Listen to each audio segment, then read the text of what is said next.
Hazare foundation group of ಇನ್ಸ್ಟಿಟ್ಯೂಟ್ನ ಪದ್ಮಾವತಿ ವಿಜ್ಞಾನ ಮತ್ತು ವಾಣಿಜ್ಯ ಮಹಾವಿದ್ಯಾಲಯದಲ್ಲಿ ಇದೀಗ 2024ರ ಪ್ರವೇಶಗಳು ಪ್ರಾರಂಭವಾಗಿದೆ. ವಿದ್ಯಾರ್ಥಿಗಳ ಶ್ರೇಯೋಭಿವೃದ್ಧಿ, ಗುಣಮಟ್ಟದ ಶಿಕ್ಷಣವೇ ನಮ್ಮ ಧ್ಯೇಯ.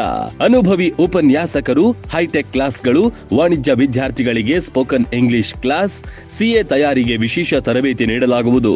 ಸೈನ್ಸ್ ಸ್ಟೂಡೆಂಟ್ಸ್ಗಾಗಿ ಪ್ರತ್ಯೇಕ ಲ್ಯಾಬೊರೇಟರಿ, ಓದಲು ವಿಶಾಲವಾದ ಲೈಬ್ರರಿ ವ್ಯವಸ್ಥೆ, ಗರ್ಲ್ಸ್ ಮತ್ತು ಬಾಯ್ಸ್ಗೆ ಪ್ರತ್ಯೇಕ ಹಾಸ್ಟೆಲ್ ವ್ಯವಸ್ಥೆ, ರುಚಿ ಮತ್ತು ಶುಚಿಯಾದ ಶುದ್ಧ ಸಸ್ಯಾಹಾರಿ ಊಟಕ್ಕೆ ಮೆಸ್, ಉಪನ್ಯಾಸಕರಿಂದ ಸಂಜೆ ವಿಶೇಷ ಸ್ಟಡಿ ಕ್ಲಾಸ್, ವಿದ್ಯಾರ್ಥಿಗಳಿಗೆ ಬಸ್ಸಿನ ವ್ಯವಸ್ಥೆಯನ್ನ ಹೊಂದಿದೆ. ಉತ್ತಮ ಕ್ವಾಲಿಟಿ ಎಜುಕೇಶನ್ ಜೊತೆಗೆ ಕೆಸಿಇಟಿ, ನೀಟ್, ಜೆಇಇ ವಿಶೇಷ ತರಬೇತಿ ನೀಡಲಾಗುವುದು. ಫ್ರೆಂಡ್ಲಿ ವಾತಾವರಣ ಹೊಂದಿರುವ ಕ್ಯಾಂಪಸ್. ಇನ್ನೇಕೆ ತಡ? ಸಂಪರ್ಕಿಸಿ Padmavati PU and degree college. ಸ್ಥಳ ಹೊಸೂರ್, ರಬಕವಿ ಬನಹಟ್ಟಿ ತಾಲೂಕು, ಬಾಗಲಕೋಟೆ ಜಿಲ್ಲೆ. ರನ್ ಟಿವಿ ನ್ಯೂಸ್ ವಿಡಿಯೋಸ್ ನೋಡಲು ಸಬ್ಸ್ಕ್ರೈಬ್ ಮಾಡಿ, ಬೆಲ್ ಐಕಾನ್ ಪ್ರೆಸ್ ಮಾಡಿ.